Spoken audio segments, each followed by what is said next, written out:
বিরত রাখে। আল্লাহর কাছে চাওয়ার মাধ্যম হলো একমাত্র নামাজ।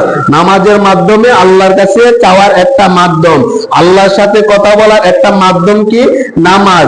নামাজের মাধ্যমে আল্লাহর কাছে চাওয়ার একটা মাধ্যম। কিন্তু নামাজ পড়লে ইমানদার হইতে পারবে না, এটাও আল্লাহ বলেছেন। কিন্তু নামাজ না পড়া যদি নবীকে ভালোবাসো, এর জন্য আল্লাহ পাক রব্বুল আলামিন নামাজ পড়ছো না, নামাজের জন্য আল্লাহ মাফ করে দিতে পারেন, কিন্তু ভালোবাসার জন্য আল্লাহ জান্নাতে দিয়ে দিবে।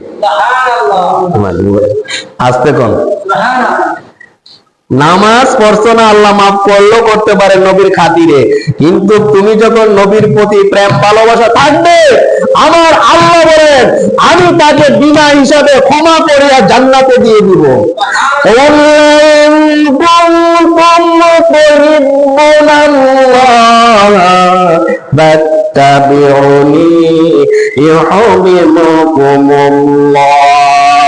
ويغفر لكم ذنوبكم والله غفور رحيم।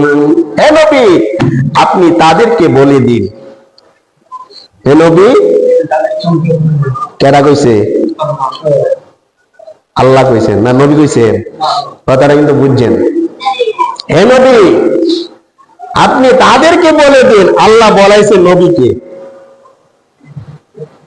জিবরাইল চলে যাও আমার হাবিবের কাছে, আমার হাবিবকে বলো গিয়ে তাদেরকে বলে দিত, কুল হে নবী আপনি বলুন, ইন কুনতুম তুহিব্বুনাল্লাহ, যারা আমাকে ভালোবাসে, যারা আমাকে ভালোবাসবে এরকম দাবি করে, কেন বলেন? আল্লাহ বলে যে তারা যারা আমাকে ভালোবাসার জন্য ভালোবেসে এরকম দাবি করে, হ্যাঁ তাদেরকে আপনি বলে দিন তারা যেন আপনার অনুসরণ করে। সুবহানাল্লাহ বলে।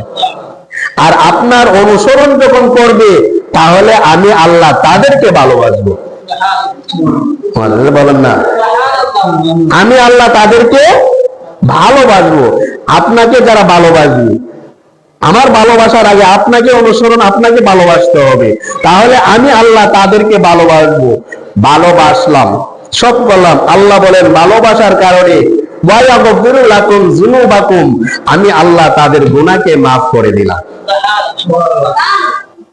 আমি আল্লাহ তাদের